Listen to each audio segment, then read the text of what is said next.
In 1997, when I released Rich Dad, Poor Dad, that book caused a bit of an upset because I said, your house is not an asset.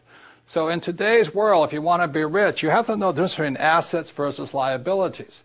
One of the reasons so many people are struggling financially today is simply because they're calling their liabilities assets, such as your house is not an asset, your car is not an asset, and things like that. So very simply, when I was a young boy, my rich dad taught me, he says, you have to understand a financial statement. So this is an income statement, this is a balance sheet. Now this is overly simplified.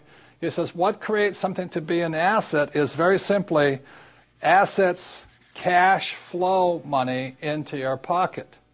And a liability takes money from your pocket. So for most people, their houses are not assets or liabilities because every month it takes money to live in that house. Even those who say, well, I don't have any debt on my house, I've paid it off. Look, you still have insurance, still have upkeep, you still have maintenance.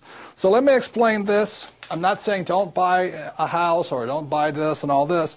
I said if this is a house and I rent the house out and every month it's putting money in my pocket more than my expenses, then that house is an asset.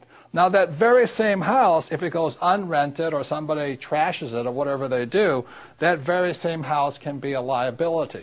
So a house can be an asset or a liability depending upon the most important word in business. It's called cash flow. Once again, if cash flows into your pocket, it's an asset. If cash flows out, it's a liability. Think of it this way. If you stop working today, how much cash keeps flowing in? That's from assets. And if cash keeps flowing out, that's a liability. So I'm not saying don't buy a house. I'm just saying don't call a liability an asset. And that's what makes the Rich Dad Company different.